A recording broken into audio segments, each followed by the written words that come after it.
My daughter asked for $50,000 for her wedding. I promised to invite you, Mom. I gave her all my savings, but on the wedding day, security wouldn't let me in. You're not on the guest list. I smiled and made one call. An hour later, the entire banquet.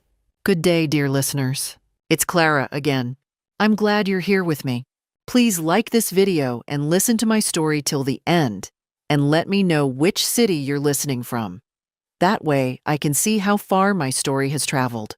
I want to tell you about the year I turned 68, because that was the year I learned that the person capable of breaking your heart the most completely is not a stranger. It is not a coworker, not a neighbor, not someone whose name you barely remember. It is the person whose first breath you heard in a cold delivery room while snow fell outside the hospital window. It is your own child. My name is Margaret Ellen Calloway, and I have lived in the same yellow house on Birchwood Lane in Dayton, Ohio, for 31 years.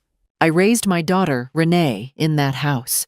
I painted her bedroom walls lavender because she loved the color of lilacs. I drove her to ballet lessons every Tuesday for 6 years, even after I started working double shifts at the nursing home. I sat with her through 2 broken engagements, a miscarriage she never spoke of publicly, and a period of depression so dark that I sometimes slept on the floor outside her apartment door just to be close to her. I thought we were close. I believed it the way you believe in something you have never had reason to question, the way you believe the floor will hold your weight when you step out of bed each morning. When Renee met Daniel Hargrove at a conference in Chicago 3 years ago, I was glad for her. He was 44, a corporate attorney, polished in the way expensive suits make a man look polished. He had straight teeth and a firm handshake and the kind of quiet confidence that reads well at dinner parties. What I noticed in those first few months were the small things. The way he would finish Renee's sentences, not warmly, but with a slight correction. The way she would glance at him before answering even simple questions, as if checking for permission. The way she stopped calling me every Sunday. The way our lunches became bi-monthly, then occasional. I told myself it was love. I told myself that couples pull inward. I told myself I was being a clingy mother, the kind of mother daughters write about in therapy journals. I stopped telling myself those things the evening Renee came to my house in March, 8 months before the wedding date they had already set. She sat across from me at my kitchen table, the same table where she had eaten 10,000 breakfasts, and she told me she needed $50,000. The number landed in the room like something dropped from a height. She explained it quickly, efficiently, the way Daniel would have explained it. The venue required a deposit of $30,000. The photographer and videographer together came to $12,000. The florist, the catering upgrade, the wedding coordinator's fee accounted for the rest. She said Daniel's parents were contributing their share, but that share had limits, and she didn't want to compromise on her wedding day. She said it with a smile that didn't reach her eyes. "And I'll be there," she said, reaching across the table and squeezing my hand. "I promise, Mom. You'll be right there with me, front row." I asked her if I could have a few days to think. She said, of course, but her eyes moved to her phone, and I understood that she had already accounted for this delay. I want to be honest with you. I did not hesitate because I doubted her love. I hesitated because I had $54,000 in a savings account I had been building since my husband Gerald passed away in 2014. And that money was not merely savings. It was the result of 9 years of careful living. 9 years of skipping vacations, of buying clothes secondhand, of eating at home instead of restaurants. It was my security. It was the thing that stood between me and dependence. But she was my daughter, and I loved her the way only mothers love, which is to say completely and without a rational framework.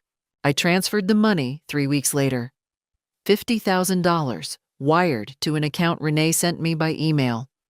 I kept $4,000 for myself, which felt like enough for a while. The first warning sign I chose to ignore came 2 weeks after the transfer. I called Renee to ask about the seating arrangements, whether I would be at the family table or nearby.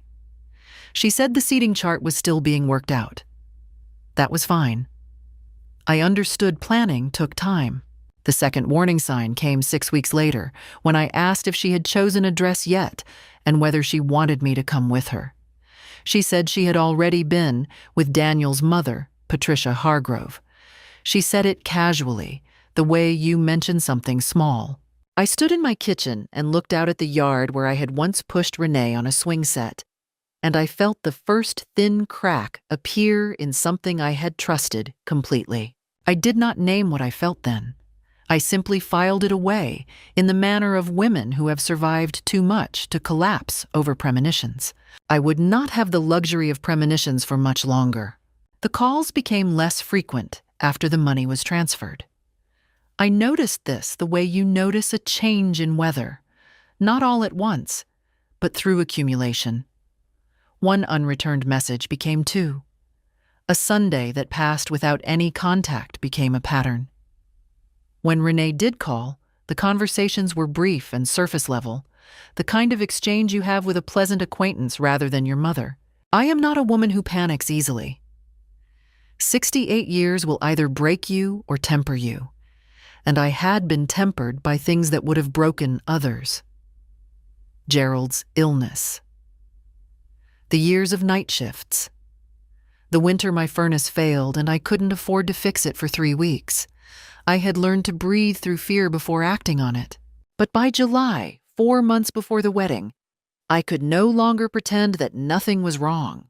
I sat at my kitchen table one Sunday evening with a yellow legal pad and a pen, and I did what Gerald always told me to do when things felt out of control. I wrote everything down. On the left side of the page, I listed what I knew.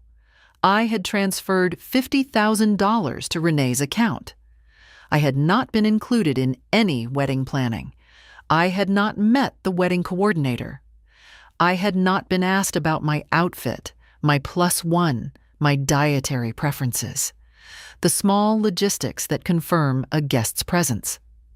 I had not received a formal invitation in the mail, only a verbal promise made at a kitchen table. On the right side of the page, I listed what I feared: that I had been excluded, that the money had been accepted without any corresponding intention to honor the promise that came with it, that my daughter, or the man who now shaped her decisions, had calculated that my love made me an easy mark. I looked at both columns for a long time. The fear column was longer. Then I thought about Patricia Hargrove, Daniel's mother. I had met her once, at a dinner Daniel had arranged when the engagement was announced. She had been pleasant, but territorial, the kind of woman who makes clear through word selection and posture that she considers herself the primary female authority in her son's life. She had spoken about the wedding as though it were hers to design. She had mentioned twice that she and Daniel had very specific ideas about the atmosphere they wanted to create. I remember thinking then that the phrasing was odd. She and Daniel, not Daniel and Renee. I called my oldest friend, Beverly Marsh, who had known me since we were young nurses together in 1982. Beverly was direct in the way that only a 40-year friendship permits. I told her everything. She listened without interrupting, which was unusual for Beverly, which told me she understood the gravity. "Maggie," she said when I finished, "you gave her $50,000 and you don't have a single piece of paper that says what it was for." "It was for the wedding," I said. "Says who?" Beverly said. "You." The simplicity of that question rearranged something in my mind. I am not a litigious person by nature. I do not enjoy conflict. I spent my career in care, in softness, in the management of other people's pain. But I was also a woman who had managed a household budget on a nurse's salary for decades, who had kept meticulous records of every bill and every payment, who understood that documentation was not paranoia, but self-preservation. That night, I made a list of what I needed. First, I needed to know whether my name appeared anywhere in the official wedding plans. Second, I needed to speak to Renee directly and ask the question I had been circling.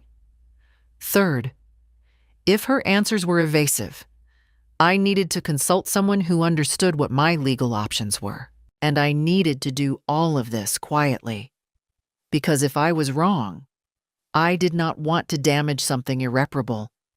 But if I was right, I could not afford to show my hand before I was ready.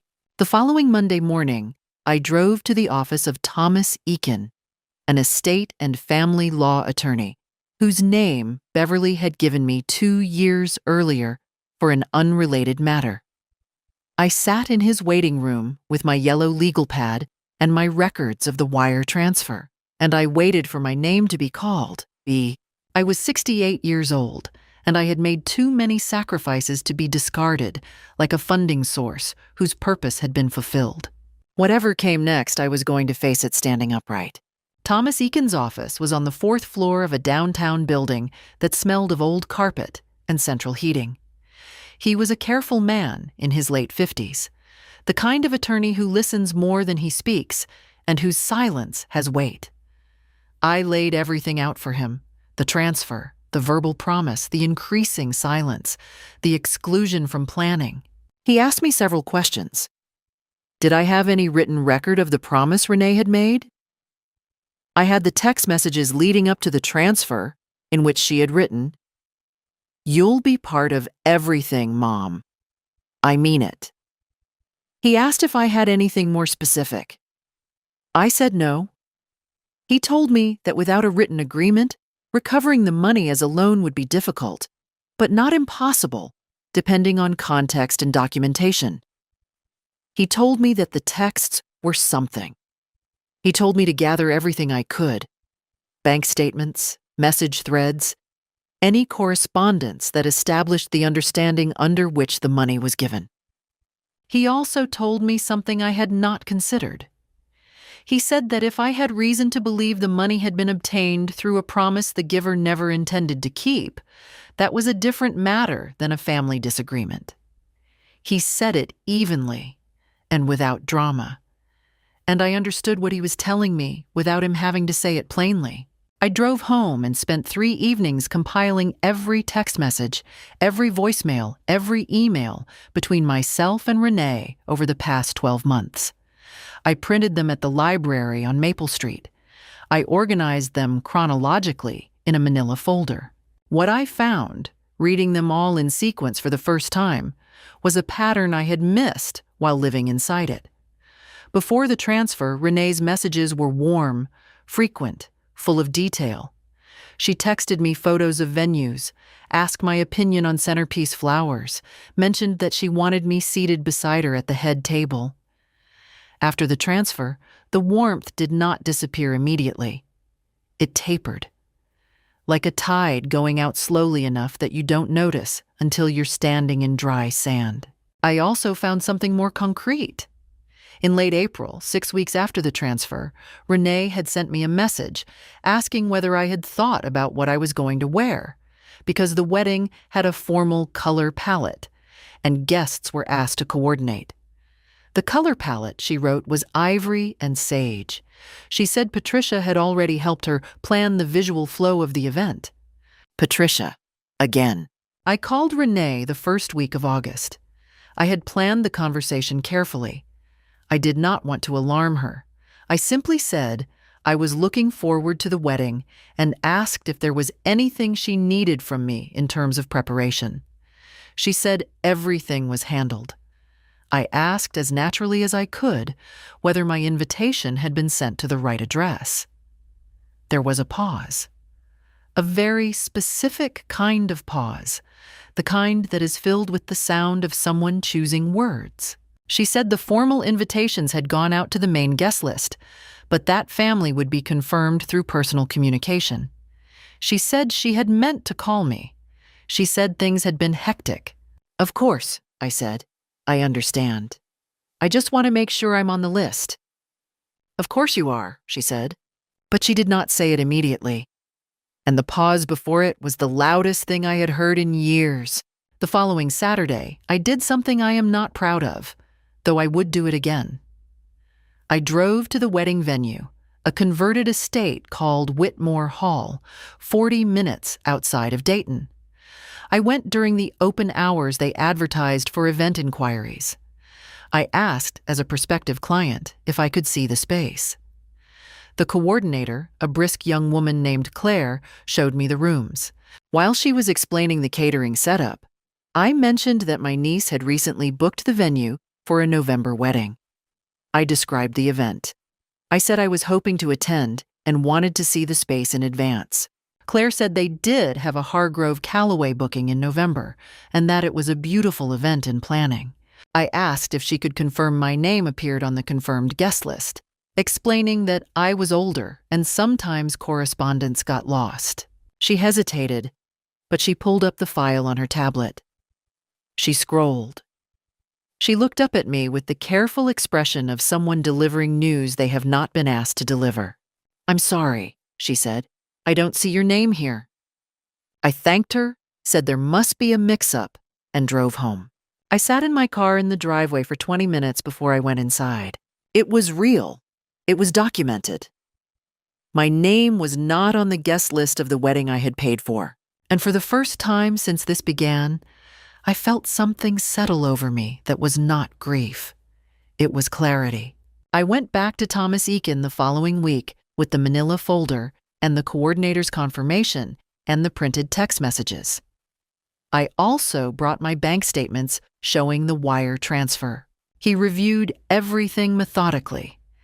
When he looked up, his expression had shifted from cautious to serious.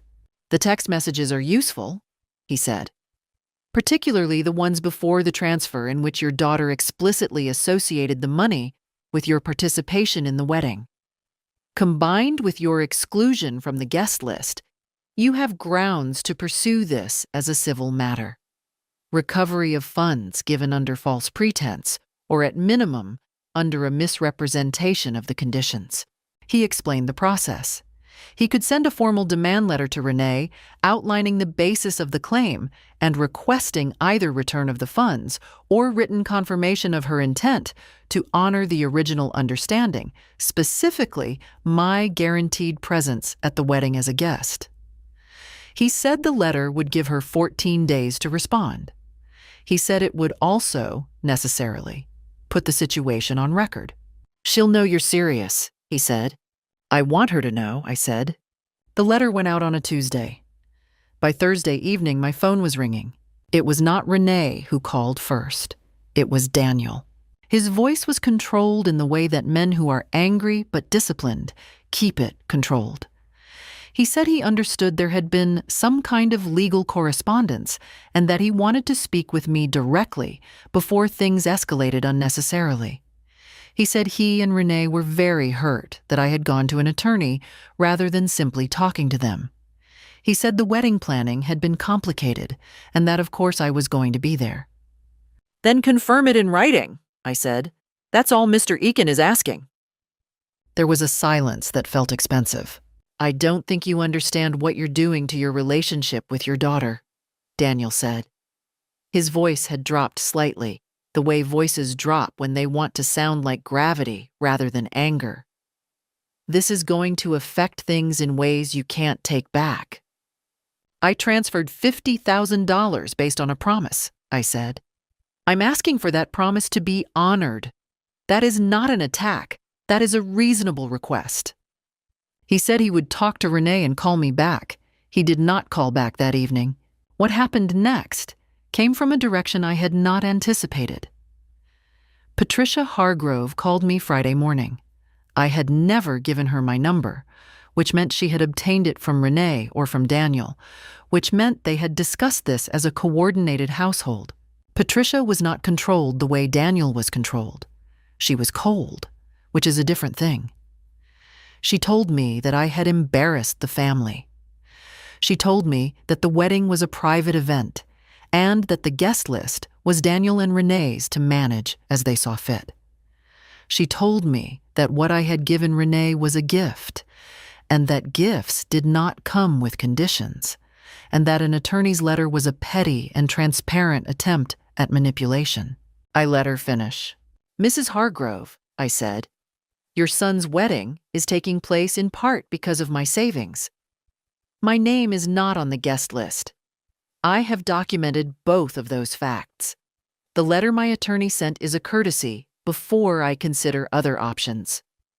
I suggest you encourage Daniel and Renee to respond to it." She said something sharp and ended the call. I sat in my living room afterward and breathed through the pounding in my chest. My hands were shaking, not from fear exactly, but from the specific adrenaline of a confrontation you have been bracing for. It is different from being ambushed. It is still exhausting. 3 days later, through Thomas Eakin, Renee responded. She did not agree to the demand. She wrote, through her own hastily retained attorney, that the funds were given as a gift with no conditions, and that while she looked forward to my presence at the wedding, she and Daniel reserved the right to manage guest logistics as they saw fit, and that any further legal action would be contested. It was a formal acknowledgement that she intended to fight. I had expected this. I told Thomas to proceed. But first, I took 4 days for myself. I drove to Beverly's house in Centerville, and I stayed in her guest room, and I slept 10 hours a night and ate her cooking, and walked with her through the park each morning. I did not read legal documents. I did not rehearse arguments. I let myself feel the sadness of what this was beneath the strategy. A mother and a daughter on opposite sides of something that should never have had sides at all. I cried once, on the second morning, at Beverly's kitchen table over coffee. Beverly didn't say anything. She just put her hand over mine. That was enough. That was what I had needed. I returned to Birchwood Lane on a Tuesday afternoon in mid-September, 6 weeks before the wedding. The house felt the same, familiar and quiet, but I felt different inside it. Less afraid. The 4 days at Beverly's had given me back something I hadn't realized I'd lost, a sense of floor under my feet. The first approach came that same week. Renee called on Wednesday evening, and her voice was softer than it had been in months. She said she missed me. She said things had gotten out of hand, and that she hadn't handled any of this well, and that she was sorry. She said Daniel was sorry too. She said that if I would drop the legal claim, we could sit down together and talk it all through, and she promised, she used the word again, promised, that everything would be worked out. Could I have wanted to believe her? Of course I could. She was my daughter. The sound of her voice saying she missed me was not nothing. It pulled at something genuine in my chest, but I had a manila folder with printed texts in it, and I remembered the pause before, "Of course you are." And I had learned, at 68 years old, the difference between someone who is sorry and someone who is sorry that the situation has become inconvenient for them. "Renee," I said quietly, "I love you. I will always love you. But I need this resolved in a way that's documented and real, not in a way that's verbal. Talk to Thomas Eakin's office. If you're willing to put it in writing, I'm willing to have that conversation." She said I was being cold. She said I had changed. "I've gotten clearer," I said. "That's not the same thing." She hung up. Daniel attempted a different approach 2 days later. He emailed me directly, bypassing the attorneys, which Thomas told me was a somewhat aggressive move. The email was long and detailed and framed in the language of generosity. He outlined everything they had spent the money on: the venue deposit, the photographer, the catering upgrade, as if accounting for the funds was the same as justifying the exclusion. He said that the guest list had grown complicated due to venue capacity and that decisions had been made that were painful but practical. He said my presence would be discussed at a future planning meeting. I read the email twice and then forwarded it to Thomas with a single sentence. Note the implicit admission that my presence had not been confirmed. Thomas noted it. What I needed now was not strategy. Thomas had the strategy. What I needed was to not be alone inside the weight of this, to have people around me who knew me as more than a woman in a dispute. Beverly was one. But Beverly lived 40 minutes away, and there is a particular kind of loneliness that lives in a quiet house at 9 in the evening. I had stopped attending my church regularly after Gerald died. I told myself it was grief, and then I told myself it was habit, and then I stopped telling myself anything. But I went back that Sunday in late September. I sat in the third pew where Gerald and I had always sat, and I let the familiar rhythms of the service settle over me. Afterward, in the church hall over coffee, I ran into Donna Pressler, who had been in my Sunday school class when we were both young mothers. She asked how I was, and I told her the truth, which is something I had not done often enough. I did not tell her all of it, but I told her enough. She listened with her whole face, the way certain women listen. She introduced me that same afternoon to her neighbor Claire Weston, who was 64 and ran a support group for older women navigating family estrangement. I had not known such a group existed. I had not known I needed it. I attended my first meeting the following Thursday evening in the basement of a community center on Fulton Avenue. There were 11 women in that room. Several of their stories made mine look modest. I sat and listened and felt, for the first time in months, that I was not eccentric or dramatic or difficult for refusing to simply absorb what had been done to me. After the meeting, a woman named Ruth, who was 72 and had rebuilt her life after her son had legally transferred ownership of her home away from her, walked with me to my car. She looked at me in the yellow light of the parking lot and said, "The hardest part isn't the fight. The hardest part is believing you're worth fighting for." I drove home slowly. I let that sentence settle in the space of the car like something alive. I was worth fighting for. I had always been. I had simply forgotten to insist on it. They came to my house on a Saturday in early October, and they came together, which told me the visit had been planned. I saw the car from the front window. Daniel's black Lexus, which he parked with the particular precision of someone who treats driveways like depositions. I watched them walk up the path. Renee had her arm through his. She was wearing a soft blue cardigan and had her hair down, the way she wore it when she was trying to appear gentle.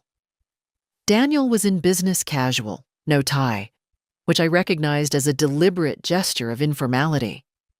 He was also carrying flowers, yellow tulips wrapped in brown paper, which he handed to me at the door with a smile that reached exactly as far as his teeth. I accepted them and put them in a vase because I was raised to be gracious even when graciousness cost something. We sat in the living room. I offered tea. Renee accepted. Daniel declined and sat forward with his hands between his knees in the posture of a man preparing to negotiate. Renee spoke first. She said she had been devastated by how things had deteriorated. She said she had lost sleep. She said that the idea of her wedding day, the most important day of her life, being preceded by a legal dispute with her mother, was unbearable to her, and surely unbearable to me. She reached across and took my hand and looked at me with the eyes of my daughter, the actual eyes I had looked into in that delivery room. She mentioned a memory I hadn't expected. The summer she was 9, when I had stayed up 3 nights running while she had pneumonia, pressing cool cloths to her forehead, singing songs she claimed she was too old for. She said she had never forgotten that. She said she needed me to remember that she hadn't. "Mom," she said, "I need you to drop this, for both of us. Drop the claim and come to my wedding as my mother, and let us move forward." I felt the pull of it. I want to be honest about that. I felt it the way you feel the pull of a chair when you're exhausted. It would have been so much easier to sit down. But then Daniel spoke. and Daniel's voice had an edge underneath the warmth that he couldn't quite file down smooth. He said that he and Renee had spoken with their attorney, and that if I continued to pursue the civil claim, it would be a long and expensive process for everyone, and that it would, inevitably, destroy whatever relationship I had left with my daughter. He said he wanted to avoid that. He said they both did. But he also said that he needed me to understand that they would not simply capitulate to what he called a pressure tactic dressed up as a legal claim. He paused to let that land. Then he added, almost as an afterthought, that his mother had been deeply hurt by how I had spoken to her on the phone. That Patricia was a sensitive woman who had only ever tried to welcome me into the extended family, and that my adversarial posture had made that impossible. The suggestion that Patricia Hargrove was a wounded party in this situation required more composure than almost anything else had. There it was. Under the blue cardigan and the soft eyes and the offered reconciliation, there was a man who had come to my home to tell me, politely, to stand down. I looked at Renee when he finished. She did not contradict him. She looked at the carpet. "Renee," I said, "do you want to be here?" She looked up. Something crossed her face that I didn't know what to do with. "I want this to be over," she said. "So do I said. "Sign the written agreement my attorney has drafted, confirming my place at the wedding and acknowledging the basis of the transfer, and it will be." Daniel stood up. The warmth was gone now, and what replaced it was not rage exactly, but the cold, measured displeasure of a man who is accustomed to having the last word. He said I was sabotaging my own family. He said that what I was doing would be remembered. He said that elderly women who pursued their children through legal claims should expect those children to make decisions accordingly, meaning, he said, that after the wedding they might have less reason to maintain contact. He had just threatened me with estrangement as a consequence of my asking not to be estranged from my own daughter's wedding. I stood up too. "Thank you for coming," I said. "I'll see you in whatever venue the resolution takes." I held the door. They left. Renee did not look back at me from the path. I watched them reach the Lexus. Daniel opened his door first and got in without waiting for her. She stood on my front path for just a moment, alone between the car and my door, and in that moment she looked very small and very far from the girl who had grown up in this house. Then she got in. The car pulled away with the same precise efficiency with which it had arrived. I closed the door and stood in my hallway and let my hands shake against my sides. Yes, I was afraid. The threat Daniel had made was real. He had the ability to cut me off entirely, and Renee, in her current state, might let him. The fear of that was not small. But something else happened alongside the fear. Something hardened. Because a man who comes to a 68-year-old woman's home to threaten her with the loss of her daughter as a means of protecting $40,000 of her own money is not a man who has any moral authority in this situation whatsoever. And I was done pretending otherwise. I picked up my phone and called Thomas Eakin. "We proceed," I said, "all of it." The hearing was scheduled for a Tuesday morning in late October, 12 days before the wedding. Thomas had filed the civil claim formally, and the matter was being addressed in a pre-trial mediation session at the courthouse on 3rd Street. A required step before any civil case proceeded to full litigation. Both parties were required to attend with their attorneys. The mediator was a retired judge named Howard Fitch, who had a reputation for directness and a documented intolerance for procedural theater. I wore Gerald's favorite color on me, a deep wine-red blazer over gray slacks. I drove myself. Beverly had offered to come, and I had thanked her and said I needed to do this part alone. I arrived 15 minutes early and sat in the corridor outside the mediation room with my hands folded in my lap and my copy of the file in a leather portfolio that had been Gerald's. I had polished the brass clasp the night before. I don't know entirely why. It had simply seemed important that everything I brought into that room be cared for. Renee and Daniel arrived with their attorney, a younger man named Stafford, who carried himself with the particular confidence of someone who expected this to be brief. Patricia Hargrove was not present, but I had been told by Thomas that she had submitted a written statement characterizing the transfer as a voluntary gift. Daniel, I noticed, had dressed as though for a board meeting, full suit, dark tie. He wanted to project authority in the room. I understood the strategy. It did not unsettle me. We sat across a conference table. Judge Fitch reviewed the materials. He was methodical and unhurried, the way that retired people in positions of authority sometimes allow themselves to be. He read without expression, which told me nothing, and which I had the feeling was intentional. He asked Renee directly, "At the time your mother transferred $50,000 to your account, did she express any conditions or expectations associated with that transfer?" Renee's attorney started to speak. Judge Fitch held up a hand and looked at Renee. Renee said she wanted to be at the wedding. And was that expectation communicated prior to the transfer? Yes, Renee said. Her voice was very quiet. Stafford leaned toward her. She ignored him. "And is your mother's name on your current guest list?" Judge Fitch asked. Stafford interjected that guest logistics were ongoing. Judge Fitch looked at him with the patience of a man who had seen every version of this maneuver in 40 years on the bench. He let the silence after the interjection do its work, which it did. I passed Thomas a document across the table. He passed it to the mediator. It was a signed statement from Claire, the Whitmore Hall coordinator, confirming that as of September, my name did not appear in the confirmed guest list for the Hargrove Calloway event. The room shifted. I felt it the way you feel a change in air pressure. Not dramatically, but unmistakably. Daniel's posture changed first. His shoulders drew back slightly, the way a person draws back when they understand the ground has moved. Daniel spoke then, without being addressed.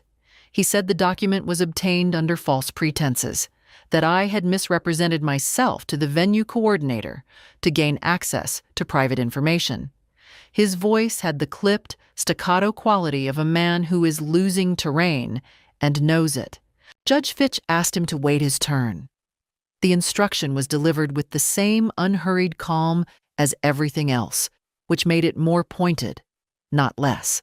Thomas then presented the text messages, the full thread, printed and dated, including the messages in which Renee wrote, "You'll be part of everything, Mom," and "Front row, I promise." He also presented Daniel's email, which he characterized accurately as an implicit admission that my participation in the event had not been confirmed and was still, in his words, to be discussed.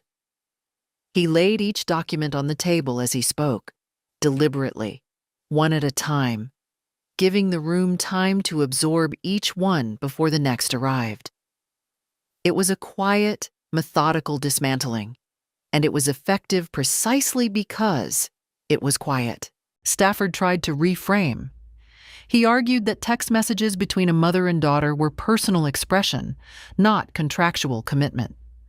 Thomas pointed out that the legal standard was not contract law but misrepresentation, and that a person who induces another to transfer funds by creating a false impression of mutual understanding could be held liable under Ohio civil statutes. He cited 2 case precedents. Stafford did not look comfortable. Renee was crying now, silently, without theater. She sat with her hands in her lap and let the tears fall, and I felt it the way I always felt her pain, with a directness that bypassed intellect entirely. But I did not look away. I sat still. I had come too far to look away now. Daniel, to her right, was a different temperature entirely. He was not crying. He was tight, coiled, his jaw working slightly. He leaned toward Stafford twice during Thomas's presentation and whispered something clipped each time. The third time he leaned in, Stafford very slightly shook his head, the smallest possible professional signal that there was nothing useful left to whisper. After Thomas finished, Judge Fitch spoke. He said that based on the materials presented, there was sufficient basis to proceed to litigation if the parties could not reach resolution.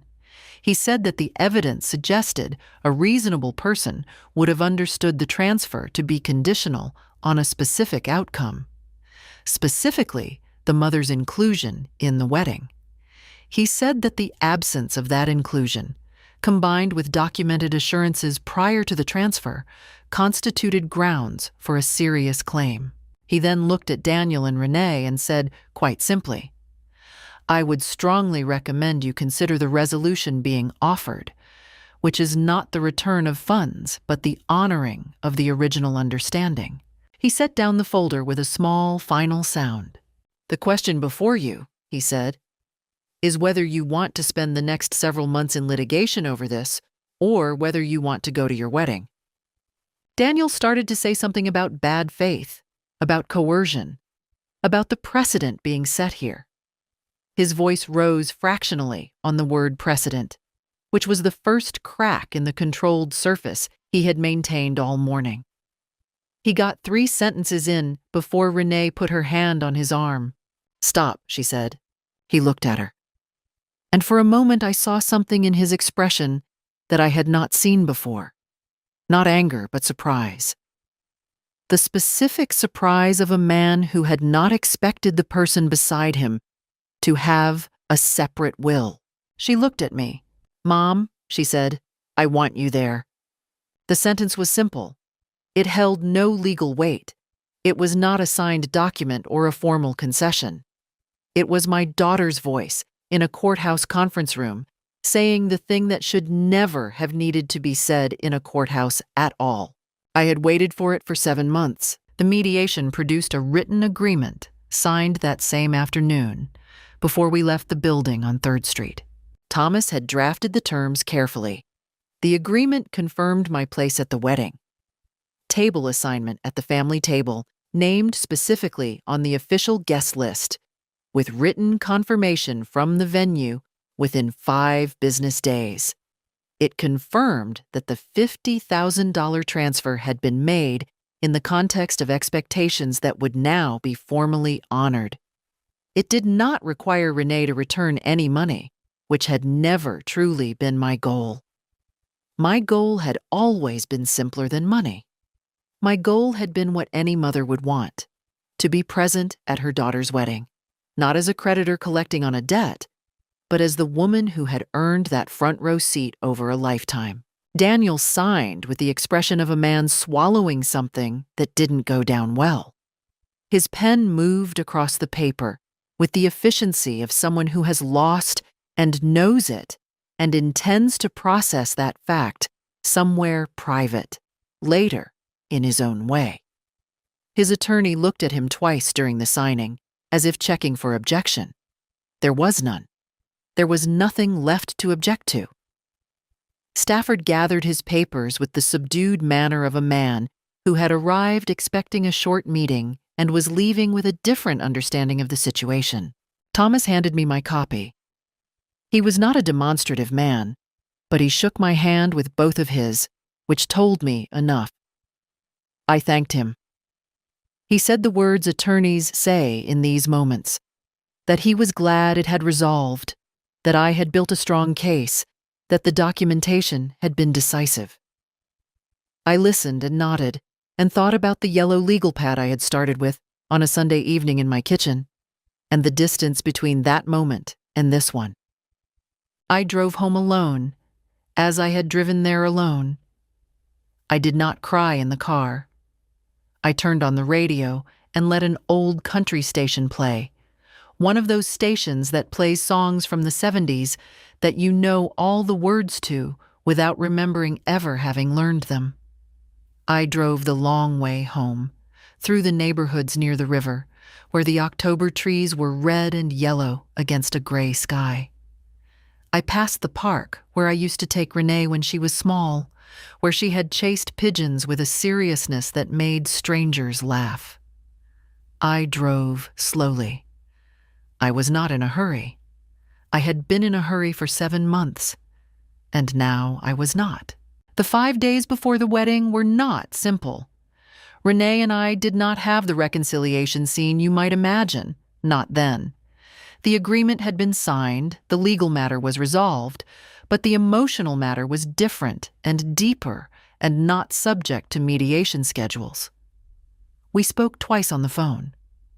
The conversations were careful, the way conversations are when people have hurt each other and are not yet sure how to re-enter the same room. There were pauses. There was the particular difficulty of two people who know each other very well trying to speak as if they are just beginning to. She said, on the second call, that she didn't know how things had gotten this far. I said I didn't either, but that I needed her to understand that I had not acted from cruelty, but from a 68-year-old woman's understanding that she had exactly one life and that she was unwilling to be a footnote in her own daughter's wedding. Renee was quiet for a moment. Then she said, "I know, Mom. I know. That was not everything, but it was something real, and it was the first thing in months that had felt entirely unscripted." The formal invitation arrived by courier on Thursday, 2 days before the wedding. My name was printed on it. Margaret Ellen Calloway, family table, seat 1. The font was elegant, cream paper, the kind of stationery that costs more per sheet than a decent lunch. I set it on the kitchen table and looked at it for several minutes. Then I put it on the mantelpiece, next to Gerald's photograph, because it seemed like the right place for it, beside the person who had always believed I was worth the front row. The wedding day itself was a Saturday in early November, and Whitmore Hall was exactly as beautiful as the photographs on their website had suggested. Limestone walls, tall windows, candlelight warm against the gray November light outside. I arrived early, because I've always been someone who arrives early to things that matter. The parking lot held a scattering of cars. Florists were still carrying arrangements through a side entrance. The estate smelled of cold stone and white roses. Claire, the coordinator who had shown me around in September, recognized me. She gave me a look that was professional, but carried something behind it. A small, quiet acknowledgement of the full arc of what had brought us both to this morning. She walked me to my table herself, without being asked. I sat at the family table. To my left was an empty chair. Gerald's, I thought, the way I always thought of empty chairs beside me since 2014. To my right, eventually, sat Beverly, who I had put on the guest list as my +1, which was one of the terms Thomas had made sure to include. Beverly wore a burgundy dress and sensible heels and looked at me when she sat down with an expression that required no words. I squeezed her hand. When Renee came down the aisle, she was beautiful in the way that is completely ordinary and completely extraordinary when it is your daughter. The ivory dress suited her. Her hair was up, with a few strands loose at her temples. She carried white peonies, which had been her grandmother's favorite flower, a detail I had mentioned to her years ago and had not expected her to remember. She saw me when she was halfway down the aisle, and she did not look away. She held my eyes all the way to the altar, and that look was not a performance for the guests. It was for me, an acknowledgement, a thread between us that had been pulled taut and nearly broken, but had not, because I had held my end and refused to let go. Patricia Hargrove sat at the other side of the family table. She did not look at me directly all evening. She spoke to the guests on her side with her habitual social fluency, gesturing, laughing at the right moments, performing the role of gracious mother of the groom with the ease of long practice. Once near the end of the reception, when the band was playing and people were dancing, I caught her watching me from across the table. Not with hostility, exactly. With something more complicated. A recalibration, perhaps, of who she understood me to be. I met her eyes calmly and did not look away first. She looked away first.